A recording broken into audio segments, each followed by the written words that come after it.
Programa direto ao ponto, entrevistas. Eu quero passar uma informação antes aqui da Medical. Hoje a Medical está fechada porque não está tendo energia elétrica nessa região ali onde a Medical é localizada. Está próximo ao posto central aqui em Rio Brilhante. O atendimento, de acordo com a doutora Simone, volta normalmente amanhã.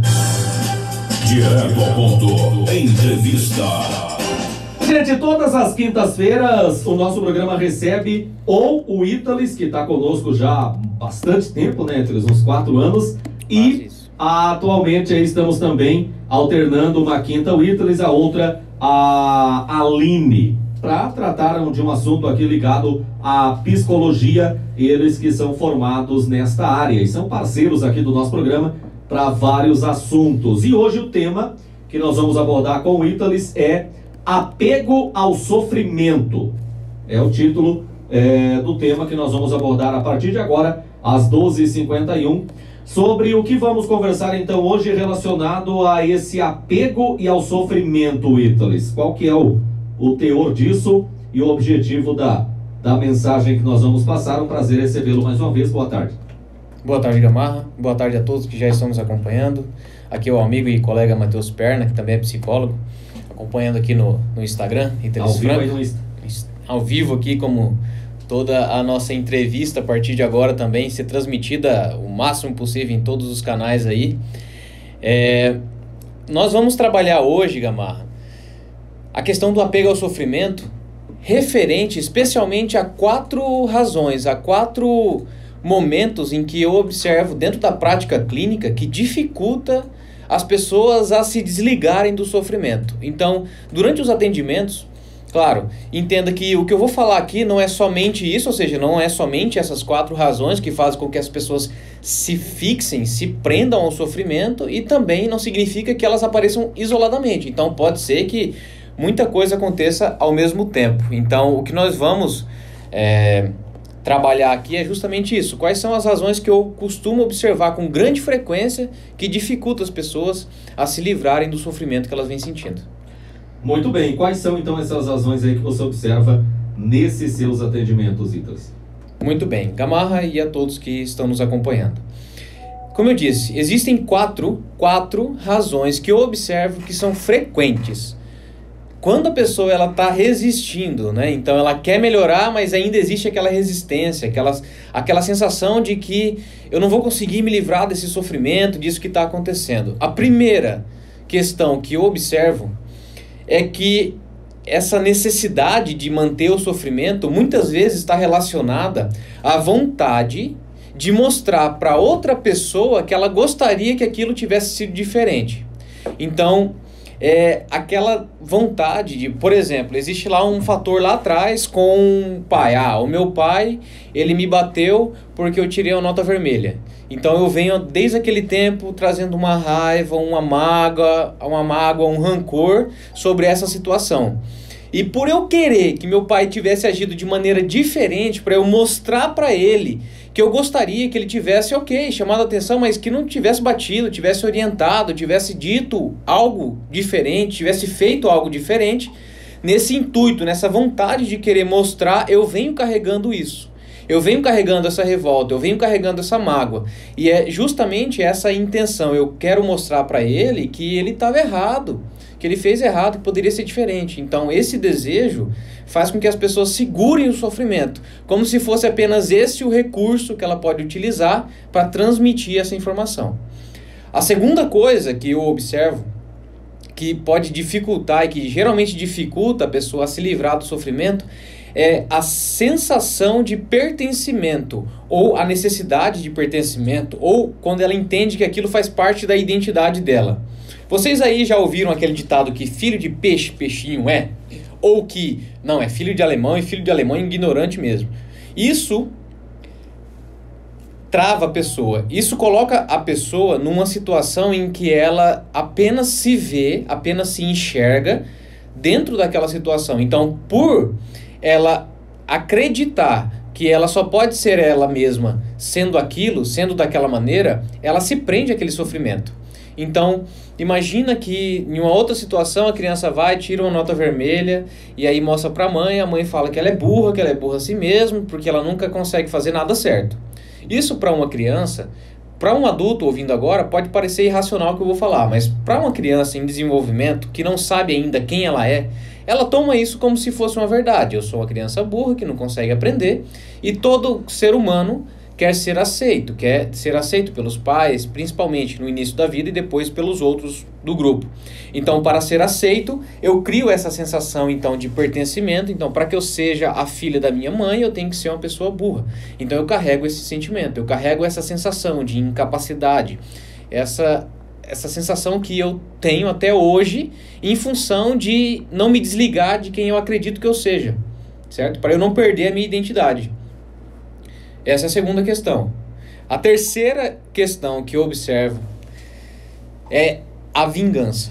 O sentimento de vingança, o sentimento de injustiça é o que prende muitas pessoas ao sofrimento. Então imagina a seguinte situação. Você foi abusado quando você era criança. E aí, de repente, dentro do tratamento, alguém fala pra você que você tem que se desligar desse sofrimento, que você tem que perdoar essa pessoa, que você tem que deixar isso. E aí você pensa da seguinte maneira: como assim? Quer dizer que ele fez tudo o que fez comigo e agora simplesmente eu vou deixar pra lá? Entende? Primeiro que percebam aqui que eu tô falando de uma maneira bem rasa, né? Não significa que você vai deixar pra lá, não significa que você vai fazer de conta que não aconteceu. Mas o sentimento de vingança é aquele sentimento que faz com que você carregue a raiva, com que você carregue todo aquele sofrimento para poder fazer o outro sofrer, entendeu? Então é a criança, é o adolescente que dá trabalho para os pais passar vergonha, para os pais ficarem com raiva, para os pais se sentirem impotentes porque ele está se vingando do que ele passou como sofrimento, entendeu? Então assim, é até interessante porque nós utilizamos a metáfora do veneno que nós tomamos na intenção de outra pessoa morrer para simbolizar essa situação. Porque na verdade, na grande maioria das vezes, o que acontece é que se você me magoou, muito provavelmente ou você não sabe que me magoou, ou você não tá nem aí para ter me magoado, ou você já pediu perdão e você já se desculpou, você já se arrependeu, mas eu é que venho carregando isso. Mas mesmo assim, existe dentro de mim ainda esse senso de que você não sofreu o que eu sofri, que eu quero que você sofra o que eu sofri, e por essa necessidade de vingança, você se prende ao sofrimento. Então, essa é uma das razões que são bem frequentes, principalmente quando existe uma violência, ou psicológica ou física, de alguém envolvendo você. Essa é a terceira razão. E a quarta razão, que eu também observo, é o medo da pessoa lidar com a realidade. O medo dela entender que aquela imagem que ela tinha da outra pessoa, na verdade, era uma imagem fantasiosa. Era uma imagem que ela criou na mente dela e que com o tempo se desfez e que, de repente, agora ela tem que lidar com a realidade, que é completamente diferente daquilo que ela está acostumada a pensar que é, e agora ela tem que se situar, lidar com a realidade. Ela vai ter que fazer alguma coisa e por medo de fazer isso ela se prende ao sofrimento, porque é como se fosse uma maneira dela tentar ainda voltar naquela expectativa que ela tinha criado, né? Então imagina que eu me relaciono com uma pessoa e eu acredito que essa pessoa é de uma maneira e de repente ela se mostra ser diferente, o que não é raro acontecer, porque as pessoas, elas são quem são, não são quem nós achamos que elas são, certo? Então a gente entra em contato com essa realidade e de repente eu tenho dificuldade de lidar com essa realidade. Então eu fico preso no sofrimento com a vontade de que na verdade isso não esteja acontecendo comigo, entendeu? Eu queria que fosse diferente. E aí você tá de cara com a realidade, por não conseguir lidar com ela, por ter medo de enfrentar, por ter medo de fazer o que você tem que fazer, você fica preso ao sofrimento. Então, as 4 razões, Gamarra, de maneira bem simples agora, as 4 razões que eu observo dentro da clínica que prendem a pessoa ao sofrimento são: a primeira, a necessidade de mostrar para o outro que ele gostaria que fosse diferente. Então, para mostrar para você que eu gostaria que fosse diferente, eu seguro aquele sofrimento como uma forma de mostrar para você, de dizer para você que eu estou desapontado, que eu estou frustrado. A segunda razão é um senso de pertencimento. Então, para ser aquela pessoa que você me disse que eu era, que você me fez acreditar que eu era, para ser aceito por você, eu seguro esse sofrimento também. A terceira razão é vingança. Então, para que você sofra tudo aquilo que eu sofri, para que você não saia impune do que você fez, eu vou trazer esse sofrimento, essa raiva, esse rancor, essa mágoa, esse ódio. E a quarta questão, a quarta razão é o medo de lidar com a realidade, é o medo de fazer o que tem que ser feito agora com o que você tem agora. Então você fica remoendo aquela sensação para se prender a uma experiência passada que foi criada lá antes. Então essas são as 4 principais razões. E como eu disse, não se prendam. Claro, pode ter outras justificativas, cada pessoa é um mundo, mas você conseguiu identificar aí se você passa por alguma dessas situações? E lembre-se, pode ser várias delas, pode ser todas, entende? Mas isso é o que eu mais observo dentro da clínica que vai dificultar você se libertar do sofrimento. Então, rapidamente, você precisa entender que você tem que se desprender da expectativa de quem você acha que o outro tem que ser. Ele não tem que ser nada do que você espera. Ele é quem é e você é quem você é. Você não precisa fazer nada para agradar ninguém. Você não tem dívida com ninguém. Não existe um débito de você para com ninguém, nem de ninguém para você. Você tem que entender que a vingança, na verdade, essa vingança interna, ela é um veneno que você está tomando e você está morrendo. Você está se prejudicando. A outra pessoa, às vezes, não está nem aí para você. Ela não está sofrendo. Ela nem se lembra do que aconteceu, mas você está carregando sofrimento. E a quarta questão é, você não tem escolha. Você vai lidar uma hora ou outra com a realidade, com o que está acontecendo de verdade. É preciso entender que a gente tem que lidar com isso que está acontecendo agora e não com o que você gostaria que tivesse acontecido.